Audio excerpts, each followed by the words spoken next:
Hello friend, आप सबका स्वागत है हमारे यूट्यूब चैनल स्टडी टीम में। तो चलिए आज की क्लास शुरू करते हैं और आज की क्लास में हम हिंदी के प्रैक्टिस सेट सॉल्व करेंगे 50 क्वेश्चन का। तो चलिए शुरू करते हैं। तो पहला क्वेश्चन है कि कबीरदास, तुलसीदास, सूरदास आदि कौन से काल के संत कवि हैं। ठीक है, कबीरदास, तुलसीदास, सूरदास आदि कौन से काल के संत कवि हैं। तो ऑप्शन है आदि काल, ऑप्शन बी है भक्ति काल, ऑप्शन सी है रीति काल और ऑप्शन डी है आधुनिक काल। तो कबीरदास, तुलसीदास, सूरदास जी किस काल के संत कवि हैं। तो ये भक्ति काल के हैं। ठीक है, ऑप्शन नंबर बी सही होगा। अगला क्वेश्चन देखते हैं। अगला है अजंता के लिए सही संधि विच्छेद को चुनिए। ठीक है, अजंत के लिए सही संधि विच्छेद हमको बताना है। तो ऑप्शन ए अजा प्लस अंत, ऑप्शन बी अज प्लस अंत, ऑप्शन सी अच प्लस अंत और ऑप्शन डी अच प्लस अंत। तो अजंत के लिए सही संधि विच्छेद क्या होगा। तो अजंत के लिए सही संधि विच्छेद होगा अच प्लस अंत, अच प्लस अंत। कौन सा ऑप्शन? ऑप्शन नंबर सी सही होगा। ठीक है, कौन सा ऑप्शन सही होगा? तो ये होगा सी सही होगा। अगला देखते हैं हम। अगला है किसका प्रयोग सदैव एक वचन में होता है। किसका प्रयोग सदैव एक वचन में होता है हमको बताना है। तो ऑप्शन ए है नदी, ऑप्शन बी है प्रत्येक, ऑप्शन सी है साधु, ऑप्शन सी है घर। तो किसका प्रयोग हमेशा एक वचन में होता है। तो इसमें जो प्रत्येक है ये इसका प्रयोग हमेशा क्या आता है? एक वचन में होता है। ठीक है, अगला क्वेश्चन देखते हैं हम। अगला है निम्नलिखित में से कौन सा शब्द क्षणिक का विलोमार्थी है। ठीक है, क्षणिक का विलोमार्थी हमको बताना है कि कौन है। तो ऑप्शन ए है अक्षम्य, ऑप्शन बी है शाश्वत, ऑप्शन सी है पल और ऑप्शन डी है मणिक। तो क्षणिक का विलोम क्या होता है? तो क्षणिक का विलोम होता है, विलोमार्थी होगा इसका शाश्वत। कौन सा ऑप्शन? ऑप्शन नंबर बी सही होगा। अगला है उपयुक्त के लिए सही संधि विच्छेद को चुने। ठीक है, उपर्युक्त के लिए सही संधि विच्छेद हमको बताना है। तो ऑप्शन है ऊपर प्लस उक्त, ऑप्शन बी है ऊपर प्लस उक्त, ऑप्शन सी है ऊपरी प्लस उक्त और ऑप्शन डी है ऊपरी प्लस उक्त। तो उपर्युक्त के लिए सही संधि विच्छेद क्या होगा हमको बताना है। तो उपर्युक्त का संधि विच्छेद क्या होता है? तो उपर्युक्त का संधि विच्छेद हम करेंगे तो कौन सा होगा? तो ये होगा ऊपरी प्लस उक्त। ठीक है, ऊपरी प्लस उक्त ये। ठीक है, तो कौन सा ऑप्शन सही हो जाएगा? ये होगा ऑप्शन नंबर डी। ठीक है, ऑप्शन नंबर डी। ये कौन सी संधि है? तो ये यण संधि है। कौन सी संधि है? तो ये यण संधि है। ठीक है, चलिए आगे देखते हैं। अगला है निम्नलिखित शब्दों में वर्तनीय की दृष्टि से कौन सा शब्द अशुद्ध है। ठीक है, हमको बताना है कि कौन वर्तनीय रूप से इसमें अशुद्ध है। तो ऑप्शन ए पुष्पांजलि, ऑप्शन बी निरापराध, ऑप्शन सी है भास्कर और ऑप्शन डी है उज्ज्वल। तो इसमें हमको बताना है कि कौन इसमें वर्तनीय रूप से अशुद्ध लिखा गया है। ठीक है, तो कौन सा ऑप्शन सही होगा इसमें? तो ये होगा ये निरपराध क्या है? ये अशुद्ध है। ठीक है, निरपराध इसका शुद्ध रूप क्या होगा? तो इसका शुद्ध रूप होता है निरपराध होता है। ठीक है, निरपराध होता है, निरापराध नहीं होता है। ठीक है, ऑप्शन नंबर बी सही होगा। अगला है निम्नलिखित में से कौन सा अमृत का पर्यायवाची नहीं है। ठीक है, हमको बताना है कि कौन सा अमृत का पर्यायवाची नहीं है। तो ऑप्शन ए है सुधा, ऑप्शन बी है अमी, ऑप्शन सी है मधु और ऑप्शन डी है रसाल।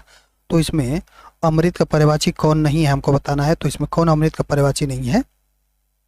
तो ये रसाल क्या है? ये अमृत का पर्यायवाची नहीं है। ये किसका पर्यायवाची है? तो ये आम का पर्यायवाची है। ठीक है, बाकी सुधा, अमी और मधु ये सब क्या है? ये सब अमृत के पर्यायवाची है। ठीक है, चलिए आगे देखते हैं।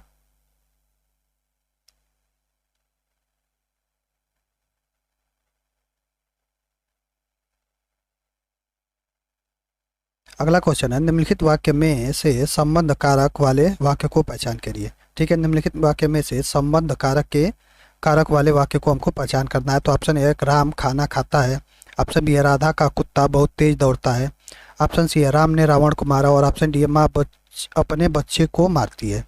तो इसमें हमको बताना है कि संबंध कारक वाला जो वाक्य है वो कौन सा है। ठीक है, तो इसमें संबंध कारक वाला वाक्य कौन सा होगा?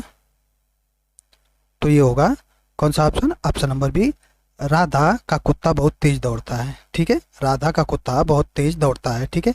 तो ये कौन सा होगा, ऑप्शन नंबर बी। क्यों?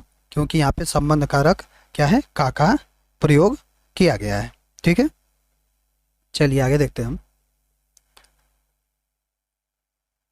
अगला है, निम्नलिखित वाक्य में रेखांकित किए हुए भाग में कौन सा पदबंध है, ठीक है। हमको बताना है कि जो रेखांकित किया हुआ भाग है उसमें कौन सा पदबंध है। तो चलिए पढ़ते हैं कि देश भर के युवा अब बेरोजगार नहीं रहेंगे। देश भर के युवा अब बेरोजगार नहीं रहेंगे। तो हमको बताना है कि जो देश भर के युवा हैं, इसमें रेखांकित शब्द है, वाक्य जो रेखांकित किया हुआ है वो उसमें कौन सा पदबंध है। तो कौन सा ऑप्शन सही होगा? तो हमारा ऑप्शन है क्रिया विशेषण, ऑप्शन बी है संज्ञा, और यहाँ पे ऑप्शन सी छूट गया है, हम लिख देते हैं। ऑप्शन सी है हमारा सर्वनाम, और ऑप्शन डी है क्रिया। तो इसमें कौन सा पदबंध होगा हमको बताना है, ठीक है।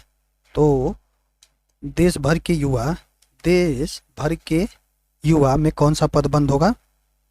तो ये होगा हमारा, इसमें क्या है, संज्ञा है, ठीक है। ऑप्शन नंबर बी सही होगा, ठीक है। चलिए अगला देखते हैं हम।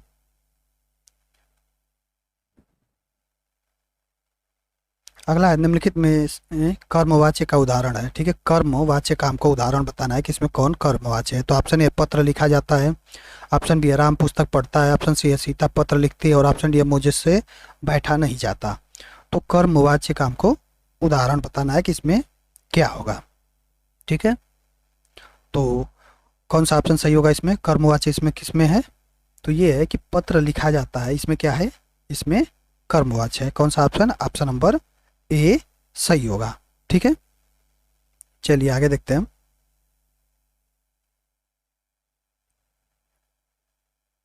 अगला है, बढ़ा चढ़ाकर कही गई बात के लिए एक शब्द निम्नलिखित में से कौन सा है। बढ़ा चढ़ाकर कही गई बात के लिए एक शब्द निम्नलिखित में से कौन सा होगा, हमको बताना है। तो ऑप्शन ए अतिशयोक्ति, ऑप्शन बी है अतिशयोक्ति, और ऑप्शन सी है अतिशयोक्ति, और ऑप्शन डी है अतिशयोक्ति।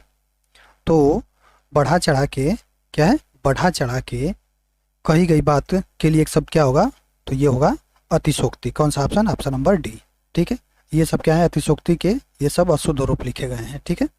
तो ऑप्शन नंबर डी सही होगा। अगला है,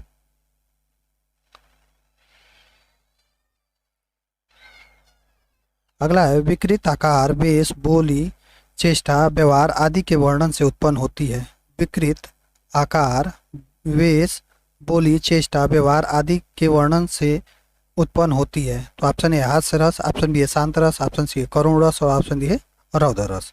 तो विकृत आकार वेश बोली चेष्टा व्यवहार आदि के वर्णन से कौन सा रस उत्पन्न होता है? तो कौन सा ऑप्शन सही होगा? तो ये होगा हास्य रस उत्पन्न होता है, ठीक है। ऑप्शन नंबर ए सही होगा। अगला देखते हैं हम। अगला निम्नलिखित में विशेषण है, ठीक है। हमको बताना है कि इसमें विशेषण कौन सा है। तो ऑप्शन ए है लंबाई, ऑप्शन बी है बुढ़ापा, ऑप्शन सी है समझ, और ऑप्शन डी है शांत। तो इसमें विशेषण कौन सा होगा? तो इसमें विशेषण होगा ऑप्शन नंबर डी, ठीक है। शांत क्या है? विशेषण है। विशेषण किसे कहते हैं? तो विशेषण जो शब्द संज्ञा या सर्वनाम के गुण धर्म स्वभाव का बोध कराते हैं उन्हें हम क्या बोलते हैं? उन्हें हम, जो शब्द संज्ञा या सर्वनाम के गुण धर्म स्वभाव अथवा स्वभाव का बोध कराते हैं उन्हें हम क्या बोलते हैं? गुणवाचक विशेषण कहते हैं, ठीक है। तो इसमें शांत में क्या है? तो शांत में गुणवाचक विशेषण है, ठीक है। चलिए आगे देखते हैं हम। अगला है, किस छंद के प्रत्येक चरण में 28 मात्राएं होती हैं और 14-14 या 16-12 मात्राओं पर यति होती है, ठीक है। हमको बताना है कि किस छंद में के प्रत्येक चरण में 28 मात्राएं होती हैं और 14-14 या 16-12 मात्राओं पर क्या होती है? यति होती है। तो ऑप्शन ए है सवैया, ऑप्शन बी है रोला, ऑप्शन सी है हरि गीतिका, और ऑप्शन डी है दोहा। तो कौन सा ऑप्शन सही होगा? तो ये होगा हरि गीतिका, ठीक है। हरि गीतिका में क्या आता है कि प्रत्येक चरण में 28 मात्राएं होती हैं, ठीक है। प्रत्येक चरण में क्या होती हैं? 28 मात्रा होती हैं, जिसमें क्या होता है कि 16-12 या 14-14 मात्राओं के क्रम में क्या होता है? यति होती है, ठीक है। तो ऑप्शन नंबर सी सही होगा। अगला देखते हैं हम। अगला है निस उपसर्ग से बना शब्द निम्नलिखित में से कौन सा है। ठीक है, निस उपसर्ग से बना शब्द निम्नलिखित में से कौन सा है बताना है। तो ऑप्शन ए है पापी, ऑप्शन बी है निष्पाप, ऑप्शन सी है निशा और ऑप्शन डी है पाप। तो निस उपसर्ग से बना शब्द कौन सा है इसमें, तो ये होगा क्या है, निष्पाप। ऑप्शन नंबर बी सही होगा। ठीक है, चलिए अगला देखते हैं हम।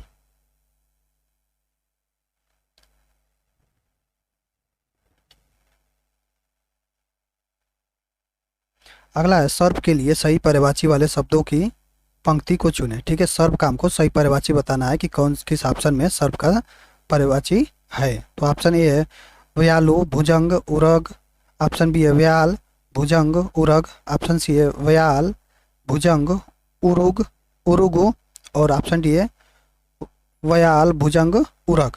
तो इसमें हमको बताना है कि सर्व का पर्यायवाची किस में कौन से ऑप्शन में है। तो कौन सा ऑप्शन सही होगा इसमें, तो ये होगा सर्व का पर्यायवाची क्या होता है, तो व्याल भुजंग और उरग, ये सब क्या है, ये सब सर्व के पर्यायवाची हैं। तो कौन सा ऑप्शन सही हो जाएगा, तो ये होगा ऑप्शन नंबर बी सही होगा। अगला देखते हैं हम। अगला है हिंदी भाषा में निम्नलिखित में से कौन सा शब्द फ्रेंच भाषा से लिया गया है। ठीक है, हिंदी भाषा में निम्नलिखित में से कौन सा शब्द फ्रेंच भाषा से लिया गया है। तो option A guard, option B है सूटकेस, ऑप्शन सी है कारतूस और ऑप्शन डी है अलमारी। तो कौन सी भाषा है, हिंदी भाषा में कौन सा शब्द है जो फ्रेंच भाषा से लिया गया है। तो कौन सा ऑप्शन सही होगा इसमें, तो कौन सा होगा, तो ये होगा कारतूस। कारतूस क्या है, फ्रेंच भाषा से लिया गया शब्द है। ठीक है, अगला देखते हैं हम। अगला है नीलकंठ में निम्नलिखित में से कौन सा समास है। नीलकंठ में निम्नलिखित में से कौन सा समास है हमको बताना है। तो ऑप्शन ए कर्मधारय समास, ऑप्शन बी है तत्पुरुष समास, ऑप्शन सी है द्विगु समास और ऑप्शन डी है बहुब्रीहि समास। तो नीलकंठ में कौन सा समास होगा हमको बताना है। तो सबसे पहले हम नीलकंठ का समास विग्रह करेंगे। तो इसका क्या होगा, तो नीला है कंठ ठीक है, नीला नीला है कंठ अर्थात किसको बताया जा रहा है, अर्थात अर्थात महादेव। ठीक है, नीला है कंठ अर्थात किसको, महादेव को। तो क्या हो रहा है इसमें कि इसमें किसको बताया जा रहा है, तो महादेव को बता रहा है। तो इसमें कौन सा ऑप्शन सही होगा, कौन सा समास होगा, तो ये होगा बहुब्रीहि समास। ठीक है, बहुब्रीहि समास ऑप्शन नंबर डी सही होगा। चलिए अगला देखते हैं हम।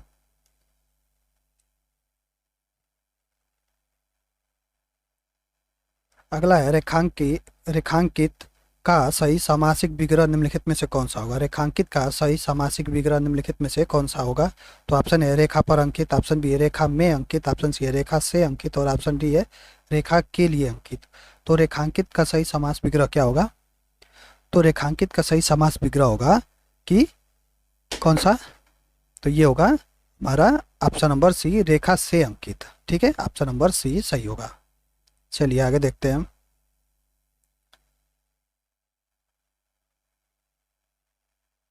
अगला है भरत मुनि ने रसों की संख्या कितनी मानी है। ठीक है, भरत मुनि ने रसों की संख्या कितनी मानी है हमको बताना है। तो ऑप्शन ए 8, ऑप्शन बी है 11, ऑप्शन सी है 10 और ऑप्शन डी है 9। तो भरत मुनि ने रसों की संख्या कितनी मानी है, तो भरत मुनि ने रसों की संख्या 8 मानी है। कौन, ठीक है 8, ऑप्शन नंबर ए सही होगा। कौन कौन से रस माने हैं भरत मुनि जी के द्वारा, तो पहला है श्रृंगार रस,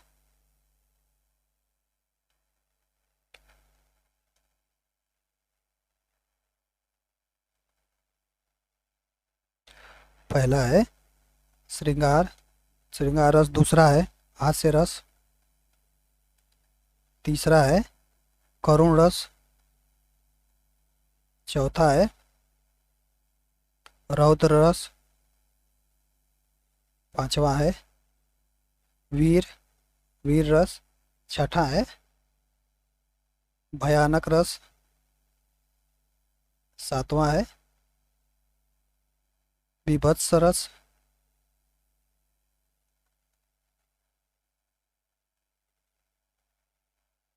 और आठवां है अद्भुत रस।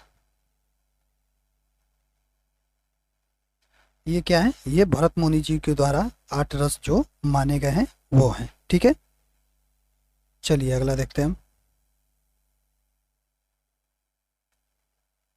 अगला है निर्देश प्रश्न संख्या 21 से 25 निम्नलिखित गद्यांश को पढ़कर पूछे गए प्रश्नों के उत्तर दीजिए। ठीक है, ये गद्यांश पढ़ना है और 21 से लेकर 25 तक के प्रश्नों का उत्तर देना है। तो चलिए क्वेश्चन पढ़ते हैं, फिर उसके बाद हम इस गद्यांश को पढ़ेंगे। तो जनगण मन राष्ट्रगान के रचनाकार हैं। जनगण मन राष्ट्रगान के रचनाकार हैं तो option A Rabindranath Tagore, option B Ankit Babu, option C Harivansh Rai Bachchan और ऑप्शन डी सरोजनी नायडू। चलिए गद्यांश देखते हैं। तो गद्यांश में है कि भारत का गौरव बढ़ाने वाले महानुभावों में रविन्द्रनाथ टैगोर का स्थान अग्रगण्य है। उनका जीवन सदैव प्रेरणादायी है। उनका जन्म 7 मई 1861 को कलकत्ता के एक बंगाली परिवार में हुआ था। उनके पिता का नाम देवेंद्र नाथ और माता का नाम शारदा देवी था। उनके पिता ब्रह्म समाज के नेता थे। वे महान कवि, कहानीकार, गीतकार, चित्रकार, संगीतकार, नाटककार एवं सच्चे देशभक्त थे।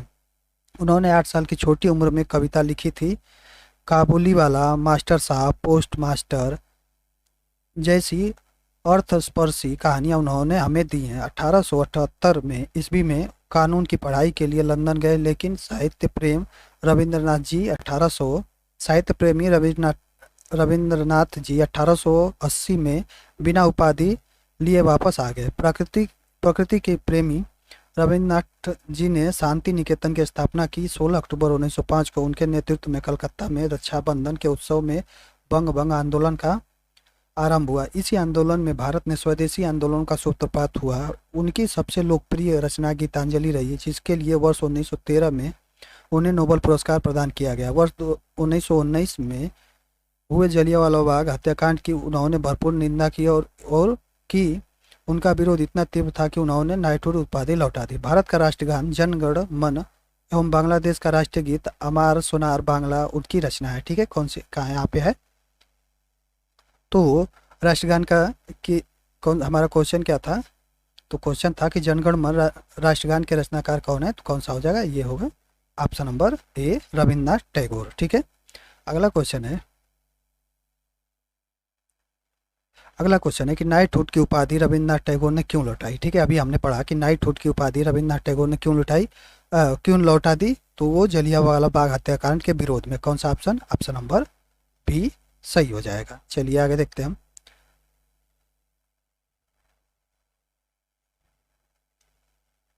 अगला है रविन्द्रनाथ टैगोर की कौन सी रचना को नोबेल पुरस्कार प्राप्त हुआ है। रविन्द्रनाथ टैगोर की कौन सी रचना को नोबेल पुरस्कार प्राप्त हुआ है, तो हमने अभी पढ़ा। तो हमारा ऑप्शन ए काबुली वाला, ऑप्शन बी मास्टर साहब, ऑप्शन सी पोस्ट मास्टर और ऑप्शन ए गीतांजलि। तो हमने अभी पीछे पढ़ा कि किस पुस्तक के लिए उनको नोबेल पुरस्कार मिला था, तो वो है गीतांजलि के लिए। ऑप्शन नंबर डी सही होगा। अगला है रविन्द्रनाथ टैगोर का जन्म कब और कहाँ हुआ था। रविन्द्रनाथ टैगोर का जन्म कब और कहाँ हुआ था, तो ऑप्शन ए 7 मई 1861 में कलकत्ता में, ऑप्शन बी 2 अक्टूबर 1861 गुजरात में, ऑप्शन सी है 14 नवंबर 1869 में इलाहाबाद में और ऑप्शन डी है 5 सितंबर 1889 में उत्तर प्रदेश में। तो हमने अभी पढ़ा था कि रविन्द्रनाथ टैगोर जी का जन्म कहाँ हुआ था, तो ये हुआ था कहाँ पे, तो 7 मई 1861 में कलकत्ता में। अभी हमने पीछे पैराग्राफ में पढ़ा था। तो कौन सा ऑप्शन सही होगा, ये होगा ऑप्शन नंबर ए सही होगा। अगला है कि रविन्द्रनाथ टैगोर के पिता कौन से समाज के नेता थे। रविन्द्रनाथ टैगोर के पिता कौन से समाज के नेता थे, तो ऑप्शन ए ब्रह्म समाज, option B Arya Samaj, option C सत्य शोधक समाज और ऑप्शन ए रामकृष्ण। तो हमने अभी पढ़ा कि रविन्द्रनाथ टैगोर जी के पिताजी कौन से, तो ये ब्रह्म समाज के क्या थे, नेता थे। कौन सा ऑप्शन नंबर ए सही होगा। ठीक है, चलिए आगे देखते हैं हम। अगला है निम्नलिखित 6 वाक्यांशों में एक में प्रथम व अंतिम निश्चित है, शेष को उचित क्रम में व्यवस्थित कीजिए। ठीक है, हमको इसको उचित क्रम में व्यवस्थित करना है जैसे कोई सार्थक वाक्य बने। ठीक है, तो चलिए इसको पढ़ते हैं और देखते हैं कि कौन सा हमारा ऑप्शन सही होगा। तो पहले पे क्या है कि प्राचीन काल में, फिर उसके बाद यह दिया है अनेक पुस्तकें उपलब्ध कराना, ऑप्शन फिर र है जिससे एक व्यक्ति, ल है पुस्तकें हस्तलिखित होती थी और यहाँ पे वह होगा, वह के लिए विविध विषयों पर, और 6 नंबर है बड़ा कठिन था। तो इसको हम, ऑप्शन है हमारा य र ल व, ऑप्शन बी है ल र व य, और ऑप्शन सी है य व ल र, और ऑप्शन डी है ल व र य। तो चलिए इसको हम देखते हैं कि कौन इसमें से किस तरह से हम इसको बैठाएंगे तो कि ये सार्थक एक क्या है उचित क्रम में बैठे व्यवस्थित करें होगा। तो हम पहला ऑप्शन लेते हैं। तो पहला हम लेंगे य। तो पहले तो हम 1 नंबर पे यही लेंगे कि प्राचीन काल में, फिर उसके बाद य लेंगे, अनेक पुस्तकें उपलब्ध कराना, फिर य के बाद र, जिससे एक व्यक्ति, और र के बाद ल, पुस्तकें हस्तलिखित होती थी। क्या है ये सार्थक वाक्य नहीं पढ़ रहा है। अगर हम इन सबको मिला के एक ही बार पढ़ें तो आपको पता चल जाएगा कि क्या ये उचित क्रम में बैठ रहा है कि नहीं बैठ रहा है। तो चलिए पढ़ते हैं कि प्राचीन काल में अनेक पुस्तकें उपलब्ध कराना, जिससे एक व्यक्ति पुस्तकें हस्तलिखित होती थी। क्या है ये नहीं बैठ रहा है, तो ये ए वाला ऑप्शन नहीं होगा। अब हम बी वाले ऑप्शन को चेक करते हैं। तो सबसे पहले हम ल को लेंगे। तो एक के बाद हम ल को लेंगे। तो क्या है कि प्राचीन काल में पुस्तकें हस्तलिखित होती थी। ठीक, प्राचीन काल में पुस्तकें हस्तलिखित होती थी। फिर उसके बाद र, जिससे एक व्यक्ति, र के बाद फिर वह, जिससे एक व्यक्ति के लिए विविध विषयों पर,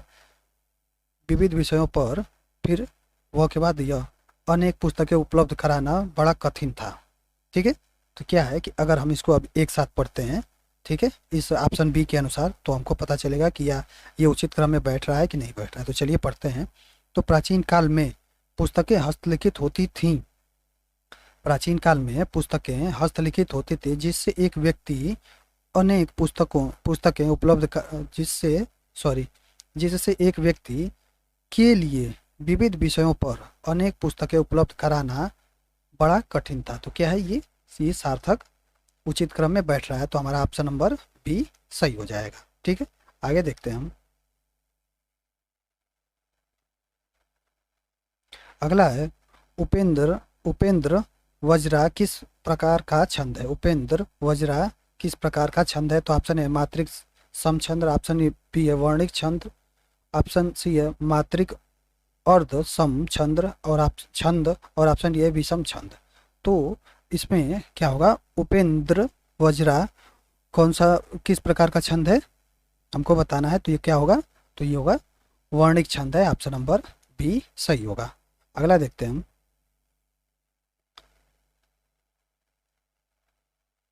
अगला है मूल पाठ का शब्दशः अनुवाद कहलाता है। मूल पाठ का शब्दशः अनुवाद कहलाता है। तो ऑप्शन है भावानुवाद, ऑप्शन बी है छायानुवाद, ऑप्शन सी है व्याख्यानुवाद, और ऑप्शन डी है शब्दानुवाद।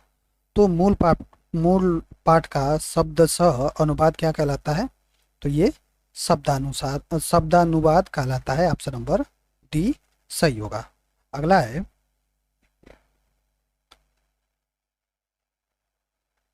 बिना पलक झपकाए के लिए एक शब्द निम्नलिखित में से कौन सा होगा। बिना पलक झपकाए के लिए एक शब्द हमको बताना है कौन सा होगा। तो ऑप्शन ए है अपलक, ऑप्शन बी है पालक, ऑप्शन सी है अझापक, और ऑप्शन डी है अझपक। तो बिना पलक झपकाए के लिए एक शब्द क्या होगा, तो ये होगा अपलक। ऑप्शन नंबर ए सही होगा। अगला देखते हैं हम। अगला है मिलाप शब्द में कौन सा प्रत्यय है। मिलाप शब्द में कौन सा प्रत्यय है हमको बताना है। तो ऑप्शन ए है मिल, ऑप्शन बी है आप, ऑप्शन सी है अप, और ऑप्शन डी है लाप। तो मिलाप में कौन सा प्रत्यय है। तो मिलाप में क्या है, मिलाप में आप प्रत्यय है। क्या है, आप प्रत्यय है। ठीक है, मिलाप का क्या होगा, तो इसका होता है मिल प्लस आप। तो प्रत्यय क्या हो गया, तो मिलाप प्रत्यय होगा। ऑप्शन नंबर बी सही होगा। अगला निम्नलिखित शब्द में से तत्सम शब्द को पहचाने। ठीक है, तत्सम शब्द बताना है कि इसमें तत्सम कौन सा होगा। तो ऑप्शन ए कारण, ऑप्शन बी है लोहा, ऑप्शन सी है बंदर, और ऑप्शन ये दूध। तो इसमें तत्सम शब्द कौन सा होगा, तो इसमें क्या है कि कारण क्या है, ये तत्सम शब्द है। ठीक है, कारण क्या है, तत्सम शब्द है। ऑप्शन नंबर ए सही होगा। लोहा क्या है, ये तद्भव है। इसका तत्सम क्या होगा, तो इसका तत्सम होता है लौह। बंदर क्या है, बंदर भी तद्भव है। तो इसका तत्सम क्या होता है, तो इसका तत्सम होता है वानर। इसी तरह दूध क्या है, ये भी ये तद्भव है। तो इसका तत्सम क्या होगा, तो इसका तत्सम होगा दुग्ध। ठीक है, चलिए आगे देखते हैं। अगला है निम्नलिखित कवियों में से गांधी जी ने किस कवि को राष्ट्र कवि का सम्मान दिया। ठीक है, निम्नलिखित कवियों में से गांधी जी ने किस कवि को राष्ट्र कवि का सम्मान दिया। तो option A Mahadevi Verma, option B है जयशंकर प्रसाद, ऑप्शन सी है मैथिली शरण गुप्त और ऑप्शन डी है सुमित्रानंद पंत। तो गांधी जी ने किस कवि को राष्ट्र कवि का सम्मान दिया है, तो कौन सा ऑप्शन सही होगा, तो ये होगा मैथिली शरण गुप्त जी को गांधी जी ने क्या है राष्ट्र कवि का सम्मान दिया था। ठीक है, चलिए अगला देखते हैं। अगला है निम्नलिखित में से कौन सी बोली राजस्थानी के अंतर्गत नहीं आती। ठीक है, तुमको बताना है कि कौन सी बोली है जो राजस्थानी के अंतर्गत नहीं आती। तो option A Marwari, option B है मेवाड़ी, ऑप्शन सी है मगधी और ऑप्शन डी है मेवाती। तो कौन सी बोली है जो क्या है राजस्थानी के अंतर्गत नहीं आती, तो कौन सा ऑप्शन सही होगा, तो ये होगा ऑप्शन नंबर सी मगधी। क्या है ये राजस्थानी बोली के अंतर्गत नहीं आती। ये किसके अंतर्गत आती है, तो ये बोली पूर्वी हिंदी के अंतर्गत आती है। पूर्वी हिंदी हिंदी के अंतर्गत आती है। ठीक है, मगधी पूर्वी हिंदी के अंतर्गत आती है। अगला है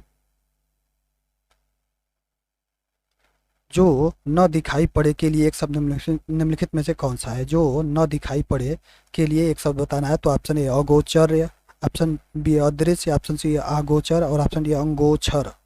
तो जो न दिखाई पड़े उसके लिए एक शब्द क्या होगा, तो जो न दिखाई पड़े उसे हम अदृश्य कहते हैं। ऑप्शन नंबर बी सही होगा। ठीक है, अगला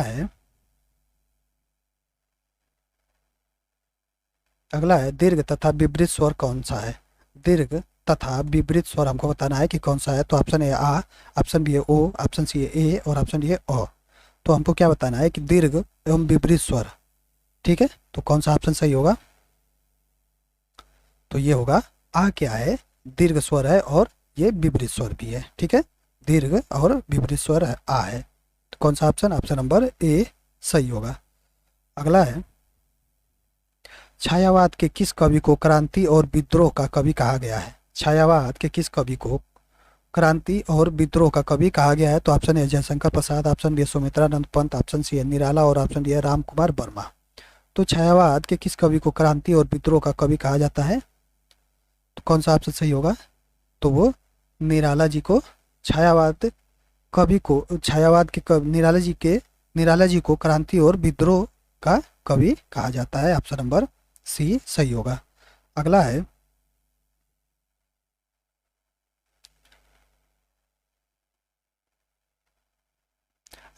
कौसानी में किस कवि का जन्म हुआ था। कौसानी में किस कवि का जन्म हुआ था हमको बताना है। ठीक है, कौसानी में किस कवि का जन्म हुआ था। तो option A Nirala, option B है महादेवी वर्मा, ऑप्शन सी है माखनलाल चतुर्वेदी और ऑप्शन डी है सुमित्रानंद पंत। तो कौसानी में किस कवि का जन्म हुआ था, तो कौसानी में सुमित्रानंद पंत जी का जन्म हुआ था। ऑप्शन नंबर डी सही होगा। किस सन में हुआ था, सन 1900 में। ठीक है, तो ये कहाँ पड़ता है, तो ये कौसानी पड़ता है उत्तराखंड में।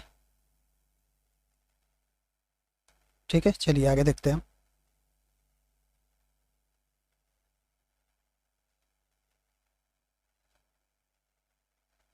अगला है प्रविशेषण कहते हैं। ठीक है, प्रविशेषण किसे कहते हैं हमको बताना है। तो ऑप्शन ए है विशेष के पहले लगने वाले विशेषण, ऑप्शन बी है विशेषण की विशेषता बताने वाला शब्द, ऑप्शन सी है विशेषण की विशेषता बताने वाला शब्द। ठीक है, ये दोनों ऑप्शन सेम हो गया है। ऑप्शन डी है विधेय की विशेषता बताने वाला शब्द। तो कौन सा ऑप्शन सही होगा, तो क्या है कि विशेषण किसे कहते हैं, तो विशेषण विशेष के पहले लगने वाले प्रविशेषण किसे कहते हैं, तो प्रविशेषण उसे कहते हैं कि विशेष के पहले लगने वाले विशेषण को हम प्रविशेषण कहते हैं। तो कौन सा ऑप्शन सही होगा, ऑप्शन नंबर ए। ठीक है, प्रविशेषण किसे कहते हैं, तो विशेष के पहले लगने वाला विशेषण क्या होता है, प्रविशेषण होता है।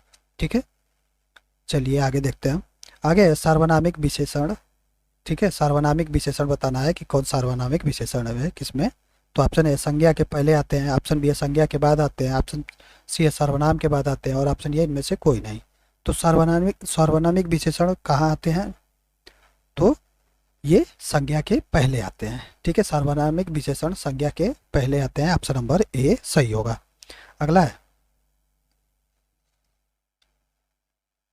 अगला है आरोही का विलोम क्या होगा। आरोही का विलोम हमको बताना है कि क्या होगा। तो ऑप्शन ए अवरोही, ऑप्शन बी है क्रमागत, ऑप्शन सी है विगत और ऑप्शन डी है लगातार।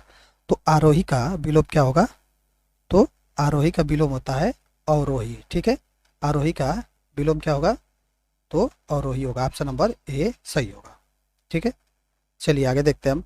आगे है आसक्त किसका विलोम शब्द है। आसक्त किसका विलोम शब्द है। तो ऑप्शन ए है आश्रित, ऑप्शन बी है घृणा, ऑप्शन सी है निंदा और ऑप्शन डी है विरक्त। तो आसक्त किसका विलोम है। तो आसक्त विरक्त का विलोम होगा। ऑप्शन नंबर डी सही होगा। ठीक है, ऑप्शन नंबर डी सही होगा। अगला देखते हैं हम। अगला है अंधकार का विलोम शब्द कौन सा है। ठीक है, अंधकार का विलोम शब्द कौन सा है हमको बताना है। तो ऑप्शन ए है भूलोक, ऑप्शन बी है धूलोक, ऑप्शन सी है प्रकाश और ऑप्शन डी है विरक्त। तो अंधकार का विलोम क्या होगा। तो अंधकार का विलोम होता है प्रकाश। ऑप्शन नंबर सी सही होगा। ठीक है, ऑप्शन नंबर सी। आगे देखते हैं हम।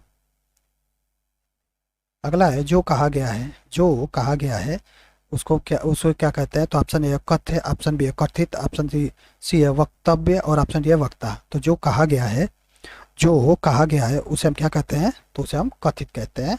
ऑप्शन नंबर बी सही होगा। ठीक है, चलिए आगे देखते हैं हम। अगला है घृणा किए जाने योग्य। घृणा किए जाने योग्य। तो ऑप्शन ए पुण्य, ऑप्शन बी है घृण, ऑप्शन बी है घृणास्पद और ऑप्शन डी है घ्राण। तो घृणा किए जाने योग्य को हम क्या कहते हैं। तो घृणा किए जाने योग्य को हम घृणास्पद कहते हैं। ठीक है, ऑप्शन नंबर सी सही होगा। चलिए आगे देखते हैं हम। अगला है कल का अनेकार्थी शब्द नहीं है। ठीक है, कल का अनेकार्थी शब्द कौन नहीं है हमको बताना है। तो ऑप्शन ए बीता दिन, ऑप्शन बी है शोर, ऑप्शन सी है मशीन और ऑप्शन डी है चैन। तो कल का अनेकार्थी शब्द नहीं है हमको बताना है। तो कौन सा ऑप्शन सही होगा। तो ये होगा ऑप्शन नंबर बी। शोर क्या है, कल का ये अनेकार्थी शब्द नहीं है। ठीक है, अगला क्वेश्चन है बाघ किस शब्द का तत्सम रूप है। बाघ किस शब्द का तत्सम रूप है आपको बताना है। तो ऑप्शन ए है व्याघ्र, ऑप्शन बी है बघेरा, ऑप्शन सी है सिंह और ऑप्शन डी है व्याल। तो बाघ किस शब्द का तत्सम रूप है। तो बाघ व्याघ्र का तत्सम रूप है। ठीक है, ऑप्शन नंबर ए सही होगा। अगला देखते हैं हम। यथार्थ में संधि है। ठीक है, यथार्थ में हमको बताना है कि कौन सी संधि है। तो ऑप्शन ए दीर्घ स्वर संधि, ऑप्शन बी है वृद्धि स्वर संधि, ऑप्शन सी है गुण स्वर संधि और ऑप्शन डी है अयादी स्वर संधि। तो यथार्थ का अगर संधि विच्छेद करेंगे तो क्या होगा। तो इसका यथा प्लस अर्थ, इसका माने क्या होता है कि यथार्थ होता है। तो इसमें कौन सी संधि हो जाएगी। तो इसमें क्या हो रहा है कि आ और अ मिलके क्या हो रहा है, आ बन रहा है। तो कौन सा संधि हो जाएगा। तो इसमें होगा दीर्घ स्वर संधि। ऑप्शन नंबर ए सही होगा। ठीक है, आगे देखते हैं हम। अगला है प्रत्युपकार में उपसर्ग बताइए। ठीक है, प्रत्युपकार में उपसर्ग हमको बताना है। तो ऑप्शन ए प्र, ऑप्शन बी है प्रति, ऑप्शन सी है परा और ऑप्शन डी है परी। तो प्रत्युपकार में कौन सा उपसर्ग है। तो इसमें प्रति उपसर्ग लगा है। ठीक है, ऑप्शन नंबर बी सही होगा। अगला देखते हैं हम। अगला है कोई काम न करके श्रीमती संध्याएं दिन भर मक्खी मारा करती है। कोई काम न करके श्रीमती संध्या दिन भर मक्खी मारा करती है रेखांकित मुहावरे का सही अर्थ है। ठीक है, यहाँ पे मक्खी मारा करती है जो रेखांकित है, इस मुहावरे का सही अर्थ बताना है। तो ऑप्शन ए जीव हत्या करना, ऑप्शन बी है कीड़े मकोड़े मारना, ऑप्शन सी है घिनौना काम करना और ऑप्शन डी है खाली बैठना। तो मक्खी मारा करती है, इसमें क्या है, इस रेखांकित का सही अर्थ क्या होगा। तो खाली बैठना होगा। ठीक है, ऑप्शन नंबर डी सही होगा। ठीक है, आगे बढ़ते हैं।